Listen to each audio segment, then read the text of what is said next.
Hi friends, Vaishali ಕಿಚನ್ಗೆ ಸ್ವಾಗತ. ಇವತ್ತು ನಾನು ಮಹಾರಾಷ್ಟ್ರದ ಸ್ಪೆಷಲ್ ಈ ಪಾಟೋಡಿ ರಸ ಯಾವ ರೀತಿ ಮಾಡಬಹುದು ಅಂತ ತೋರಿಸ್ಕೊಡ್ತಾ ಇದ್ದೇನೆ. ಇದು ಮಾಡೋದು ತುಂಬಾ ಸುಲಭ ಹಾಗೂ ತುಂಬಾ ರುಚಿಕರವಾಗಿರುತ್ತೆ. ಇದಕ್ಕೆ ಕನ್ನಡದಲ್ಲಿ ಜುಣಕ ಅಂತ ಕರೆಯುತ್ತಾರೆ. ಇದು ಹೆಚ್ಚಾಗಿ ಉತ್ತರ ಕರ್ನಾಟಕದಲ್ಲಿ ಹೆಚ್ಚಾಗಿ ಈ ಜುಣಕ ರೆಸಿಪಿ ಮಾಡೋದು. ಹಾಗಾದರೆ ಬನ್ನಿ ವೀಕ್ಷಕರೇ, ರೆಸಿಪಿಯನ್ನು ಶುರು ಮಾಡೋಣ. ಇವಾಗ ನಾನು ಗ್ಯಾಸ್ ಆನ್ ಮಾಡಿಬಿಟ್ಟು ಬಾಣಲೆಯನ್ನು ಕಾಯಕ್ಕಿಟ್ಟಿದ್ದೇನೆ. ಚೆನ್ನಾಗಿ ಕಾದಾದ ನಂತರ ಇವಾಗ ಇದರಲ್ಲಿ 1 ಟೇಬಲ್ ಸ್ಪೂನಷ್ಟು ಕೊತ್ತಂಬರಿ ಬೀಜದ ಪುಡಿಯನ್ನು ಹಾಕಿಕೊಳ್ಬೇಕು. ನಾನಿಲ್ಲಿ ಮತ್ತೆ ಅದೇ ಬಾಣಲೆಯನ್ನು ಕಾಯಕ್ಕಿಟ್ಟಿದ್ದೇನೆ. ಇದರಲ್ಲಿ ಮೊದಲು 1 ಟೇಬಲ್ ಸ್ಪೂನಷ್ಟು ಅಥವಾ 2 ಟೇಬಲ್ ಸ್ಪೂನಷ್ಟು ಎಣ್ಣೆಯನ್ನು ಹಾಕಿಕೊಳ್ಬೇಕು. ಎಣ್ಣೆ ಹಾಕಿದ ಮೇಲೆ ಈ ರೀತಿ 2 ಮೀಡಿಯಮ್ ಆಕಾರದ ಈರುಳ್ಳಿಯನ್ನು ಈ ರೀತಿ ಉದ್ದವಾಗಿ ಕಟ್ ಮಾಡಿ ಹಾಕಿಕೊಳ್ಳಿ. ಈರುಳ್ಳಿ ಹಾಕಿದಾಯಿತು. ಇವಾಗ ಇದರಲ್ಲಿ ನಾವು ಜೀರಿಗೆ ಹಾಕಿಕೊಳ್ಳೋಣ. 1 ಟೇಬಲ್ ಸ್ಪೂನಷ್ಟು ಜೀರಿಗೆಯನ್ನು ಹಾಕಿಕೊಳ್ಳಿ. 1-2 ಒಣಮೆಣಸನ್ನು ಹಾಕಿಕೊಳ್ಳಿ. ಈ ರೀತಿ 1 ಪಲಾವ್ ಎಲೆ ಕೂಡ ಹಾಕಿಕೊಳ್ಳಿ. ಮತ್ತು ಮಸಾಲೆಯಲ್ಲಿ 1 ಸ್ಟಾರ್ ಅನೀಸ್ ಮತ್ತು 2 ಇಂಚದಷ್ಟು ಚಕ್ಕೆ ಮತ್ತು 4-5 ಲವಂಗವನ್ನು ಹಾಕಿಕೊಂಡು ಚೆನ್ನಾಗಿ 1 ನಿಮಿಷ ಫ್ರೈ ಮಾಡಿಕೊಳ್ಳಿ. ಅಥವಾ ಈ ಈರುಳ್ಳಿಯಲ್ಲಿರುವ ಹಸಿ ವಾಸನೆ ಹೋಗುವವರೆಗೂ ಚೆನ್ನಾಗಿ ಫ್ರೈ ಮಾಡಿಕೊಳ್ಬೇಕು. ಗ್ಯಾಸ್ ಮೀಡಿಯಮ್ನಲ್ಲಿಟ್ಟು ಈ ಪ್ರೋಸೆಸ್ಸನ್ನು ಮಾಡಬೇಕು. ಇವಾಗ 1 ನಿಮಿಷ ಆದ ನಂತರ ಇದರಲ್ಲಿ 1 ಟೇಬಲ್ ಸ್ಪೂನಷ್ಟು ಎಳ್ಳನ್ನು ಹಾಕಿಕೊಳ್ಳಿ. ಎಳ್ಳು ಹಾಕಿದ ಮೇಲೆ ಇವಾಗ ಇದರಲ್ಲಿ ಒಣ ಕೊಬ್ಬರಿಯನ್ನು ಹಾಕಿಕೊಳ್ಬೇಕು. ಇಲ್ಲಿ ನಾನು ತುರಿದಿರುವ ಒಣ ಕೊಬ್ಬರಿಯನ್ನು ಯೂಸ್ ಮಾಡಿದ್ದೇನೆ. ನೀವು ಬೇಕಾದರೆ ಅಕ್ಕ ಕೊಬ್ಬರಿ ಇದ್ದರೆ ಅದು ಕಟ್ ಮಾಡಿ ಕೂಡ ಹಾಕಿಕೊಳ್ಬಹುದು. ಈ ಎಲ್ಲ ಮಸಾಲವನ್ನು ಚೆನ್ನಾಗಿ 1 ನಿಮಿಷ ಈ ರೀತಿ ಫ್ರೈ ಮಾಡಿಕೊಳ್ಬೇಕು. ಅಥವಾ ಈ ಮಸಾಲೆಯಲ್ಲಿರುವ ಘಮ ಬಿಡುವವರೆಗೂ ಚೆನ್ನಾಗಿ ಈ ರೀತಿಯೇ ಫ್ರೈ ಮಾಡಿಕೊಳ್ಬೇಕು. ಚೆನ್ನಾಗಿ ನಾವು ಇಲ್ಲಿ ಈ ಮಸಾಲೆಯನ್ನು ಫ್ರೈ ಮಾಡ್ಕೊಂಡಿದ್ದಾಗಿದೆ. ಚೆನ್ನಾಗಿ ಘಮ ಬರ್ತಾ ಇದೆ. ಇವಾಗ ಗ್ಯಾಸ್ ಆಫ್ ಮಾಡಿಬಿಡಬೇಕು. ಸ್ವಲ್ಪ ತಣ್ಣಗಾದ ನಂತರ ಈ ಮಸಾಲೆಯನ್ನು ಮಿಕ್ಸರ್ ಜಾರಿಗೆ ಹಾಕಿಕೊಳ್ಬೇಕು. ಕೊತ್ತಂಬರಿ ಬೀಜವನ್ನು ಕೂಡ ನಾವು ಫ್ರೈ ಮಾಡ್ಕೊಂಡಿದ್ದೇವಲ್ಲ, ಅದು ಕೂಡ ಇದರಲ್ಲಿ ಹಾಕಿಕೊಂಡು ಚೆನ್ನಾಗಿ ಗ್ರೈಂಡ್ ಮಾಡ್ಕೊಳ್ಬೇಕು.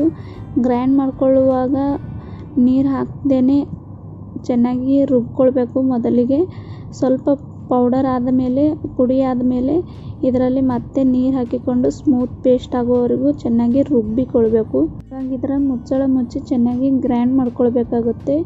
ಇವಾಗ ಇಲ್ಲಿ ನಾನು ಮತ್ತೆ ಅದೇ ಪ್ಯಾನನ್ನು ಕಾಯಕ್ಕಿಟ್ಟಿದ್ದೇನೆ. ಕಡಾಯಿ ಚೆನ್ನಾಗಿ ಕಾದ ಮೇಲೆ ಇದರಲ್ಲಿ 2-3 ಟೇಬಲ್ ಸ್ಪೂನಷ್ಟು ಎಣ್ಣೆಯನ್ನು ಹಾಕಿಕೊಳ್ಳಿ. ಎಣ್ಣೆ ಬಿಸಿ ಆದ ಮೇಲೆ 1 ಹಸಿಮೆಣಸಿನ್ಕಾಯಿ ಈ ರೀತಿ ಸಣ್ಣಗೆ ಕಟ್ ಮಾಡಿ ಹಾಕಿಕೊಳ್ಳಿ. ಮತ್ತು ಒಂದು ಸ್ವಲ್ಪ ಜೀರಿಗೆಯನ್ನು ಹಾಕಿಕೊಳ್ಳಿ. ಹಸಿಮೆಣಸಿನ್ಕಾಯಿ ನಿಮಗೆ ಖಾರ ಜಾಸ್ತಿ ಊಟ ಮಾಡೋದಿದ್ದರೆ ನೀವು ಜಾಸ್ತಿ ಹಾಕಿಕೊಳ್ಬಹುದು. ಇವಾಗ ಚೆನ್ನಾಗಿ ಫ್ರೈ ಆದ ನಂತರ ಇದರಲ್ಲಿ 1 ಸಣ್ಣ ಟೇಬಲ್ ಸ್ಪೂನಷ್ಟು ಜಿಂಜರ್ ಗಾರ್ಲಿಕ್ ಪೇಸ್ಟನ್ನು ಹಾಕಿಕೊಳ್ಳಿ. ಇದರಲ್ಲಿ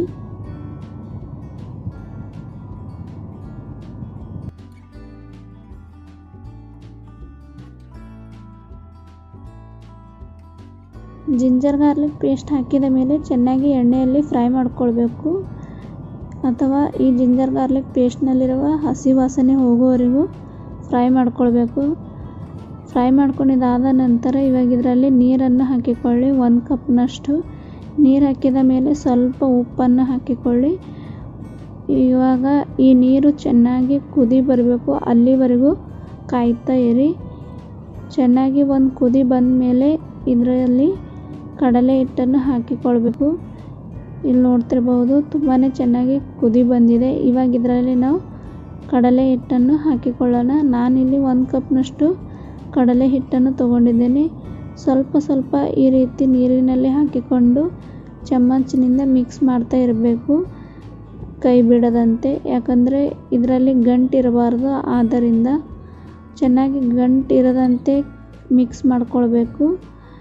1 ಕಪ್ನಷ್ಟು ಕಡಲೆ ಹಿಟ್ಟಿಗೆ 1 ಕಪ್ನಷ್ಟು ನೀರು ಹಾಕಿಕೊಂಡ್ರೆ ಸಾಕು. ತುಂಬ ಚೆನ್ನಾಗಿ ಮಿಕ್ಸ್ ಆಗುತ್ತೆ. ಈಕ್ವಲ್ ಆಗಿರಬೇಕು ನೀರು ಮತ್ತು ಕಡಲೆ ಹಿಟ್ಟು.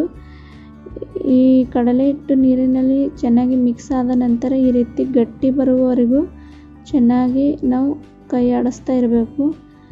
ಈ ಬಾಣಲೆ ತಳ ಬಿಡಬೇಕು, ಅಲ್ಲಿವರೆಗೂ ಈ ರೀತಿಯೇ ನಾವು ಮಿಕ್ಸ್ ಮಾಡ್ತಾ ಇರಬೇಕು. ತುಂಬಾ ಚೆನ್ನಾಗಿ ತಳ ಬಿಟ್ಟಿದೆ, ಇಲ್ಲಿ ನೋಡ್ತಾ ಇರಬಹುದು. ಇವಾಗ ಇದು ಆಗಿದೆ. ಇವಾಗ ಗ್ಯಾಸ್ ಆಫ್ ಮಾಡಿಬಿಟ್ಟು ಇದ್ರ ಮೇಲೆ ಮುಚ್ಚಳವನ್ನು ಮುಚ್ಚಿ ಒಂದು 5 ನಿಮಿಷ ಹಬೆಯಲ್ಲಿ ಹಾಗೆ ಬಿಟ್ಬಿಡಿ. ಒಂದು 5 ನಿಮಿಷ ಆಗೋವರೆಗೂ ನೆಕ್ಸ್ಟ್ ಪ್ರೋಸೆಸ್ಗೆ ಹೋಗೋಣ. ಇವಾಗ ಇಲ್ಲಿ ನಾನು ಒಂದು ಚಪಾತಿ ಲಟ್ಟಣೆಗೆ ಈ ರೀತಿ ಸ್ವಲ್ಪ ಎಣ್ಣೆಯನ್ನು ಹಚ್ತಾ ಇದ್ದೇನೆ. ಈ ರೀತಿ ಎಲ್ಲ ಕಡೆ ಚೆನ್ನಾಗಿ ಸ್ಪ್ರೆಡ್ ಮಾಡ್ಕೊಳ್ಬೇಕು. ಎಣ್ಣೆ ಸ್ಪ್ರೆಡ್ ಮಾಡಿದಾದ ನಂತರ ಈ ಮಾಡಿಟ್ಟಿರುವ ಈ ಪಕೋಡೆ ಇದೆಲ್ಲ ಇದನ್ನು ಹಾಕಿಕೊಳ್ಬೇಕು. ಚೆನ್ನಾಗಿ ಎಲ್ಲ ಕಡೆ ಈ ರೀತಿ ಸ್ಪ್ರೆಡ್ ಮಾಡ್ಕೊಳ್ಬೇಕು ಚಮ್ಮಚನಿಂದ, ಅಥವಾ ಪ್ರಾಕ್ಟೀಸ್ ಇದ್ದರೆ ಈ ರೀತಿ ಕೈಯಿಂದ ಕೂಡ ಸ್ಪ್ರೆಡ್ ಮಾಡ್ಕೊಳ್ಳಿ. ಸ್ಪ್ರೆಡ್ ಮಾಡಿದಾದ ನಂತರ ಈ ರೀತಿ ಲಟ್ಟಣೆಯಿಂದ ನಿಧಾನವಾಗಿ ಲಟ್ಟಿಸಿಕೊಳ್ಬೇಕು. ಲಟ್ಟಿಸಿಕೊಳ್ಳುವಕ್ಕಿಂತ ಮುಂಚೆ ಸ್ವಲ್ಪ ಎಣ್ಣೆ ಹಚ್ಚಿಕೊಳ್ಬೇಕು ಲಟ್ಟಣೆಗೆ. ಯಾಕಂದರೆ ಈ ಕಡಲೆ ಹಿಟ್ಟು ಮೆತ್ತುವುದಿಲ್ಲ, ಇದಕ್ಕೆ ಅಂಟುವುದಿಲ್ಲ. ಆದ್ದರಿಂದ ಚೆನ್ನಾಗಿ ಲಟ್ಟಿಸಿದಾದ ನಂತರ ಈ ರೀತಿ ಇದ್ರ ಮೇಲೆ ಒಣ ಕೊಬ್ಬರಿ ಮತ್ತು ಕಟ್ ಮಾಡಿರುವ ಕೊತ್ತಂಬರಿ ಸೊಪ್ಪನ್ನು ಹಾಕಿಕೊಳ್ಬೇಕು. ಸ್ವಲ್ಪ ಒಣ ಕೊಬ್ಬರಿ ಕೊತ್ತಂಬರಿ ಸೊಪ್ಪು ಹಾಕಿದ ಮೇಲೆ ಮತ್ತೆ ಸ್ವಲ್ಪ ಚೆನ್ನಾಗಿ ಈ ರೀತಿ ನಿಧಾನವಾಗಿ ಲಟ್ಟಿಸಿಕೊಳ್ಬೇಕು. ಲಟ್ಟಿಸಿದಾದ ನಂತರ ಇವಾಗ ಈ ರೀತಿ ಈ ಜುಣಕ ಅಥವಾ ಪಕೋಡೆ ಇದೆಲ್ಲ ಇದನ್ನು ಈ ರೀತಿ ಕಟ್ ಮಾಡ್ಕೊಳ್ಬೇಕು.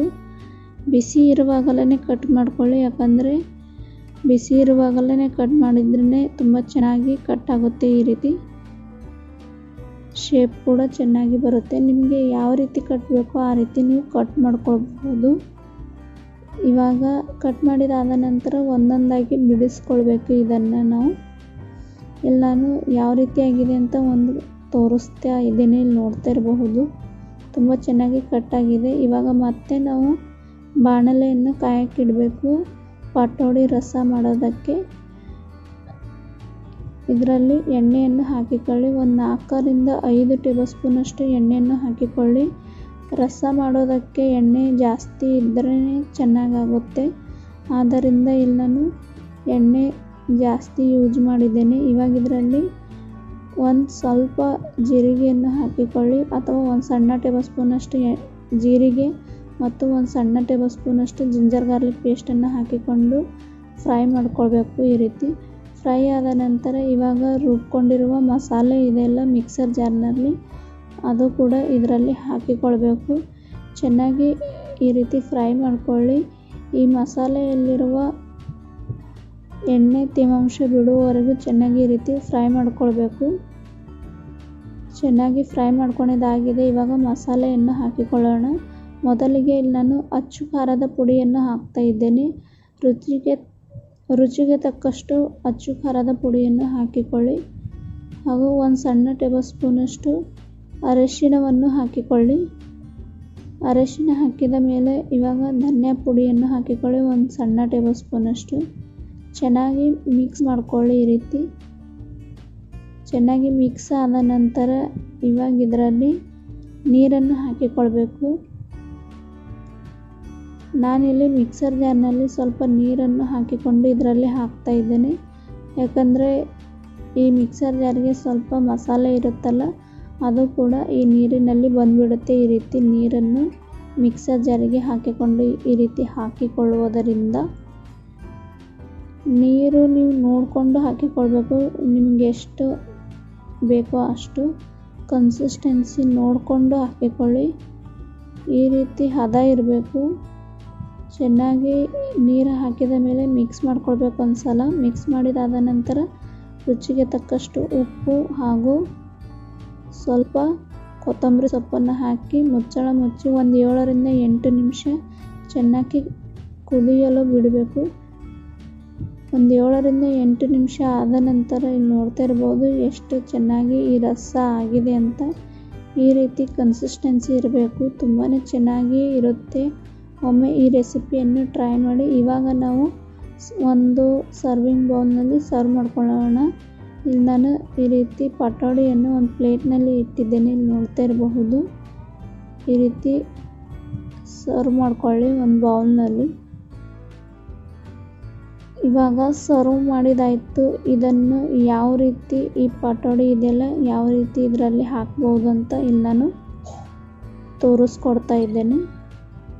ಈ ರೀತಿಯಾಗಿ ಈ ರಸದ ಒಳಗೆ ಮಾಡಿರುವ ಕಡಲೆ ಹಿಟ್ಟಿನಿಂದ ಪಕೋಡಿ ಮಾಡಿದ್ದೇವಲ್ಲ ಇದನ್ನು ಹಾಕಿಕೊಂಡು ಇದನ್ನು ನಾವು ಸರ್ವ್ ಮಾಡ್ಬೋದು. ಇದನ್ನು ನಾವು ಅನ್ನದ ಜೊತೆ ಹಾಗೂ ರೊಟ್ಟಿ ಚಪಾತಿ ಯಾವುದ್ರ ಜೊತೆನೂ ತಿನ್ನಬಹುದು. ತುಂಬಾ ಚೆನ್ನಾಗಿರುತ್ತೆ. ಒಮ್ಮೆ ಈ ರೆಸಿಪಿ ಟ್ರೈ ಮಾಡಿ. ತುಂಬಾ ಈಸಿಯಾಗಿದೆ. ರೆಸಿಪಿ ಇಷ್ಟವಾದಲ್ಲಿ ಪ್ಲೀಸ್ ಲೈಕ್ ಶೇರ್ ಸಬ್ಸ್ಕ್ರೈಬ್ ಮಾಡೋದನ್ನು ಮರಿಬೇಡಿ. ಮತ್ತೆ ಸಿಗೋಣ ಹೀಗೆ ಒಂದು ಇಂಟ್ರೆಸ್ಟಿಂಗ್ ಆದ ರೆಸಿಪಿ ಜೊತೆಗೆ. Thank you.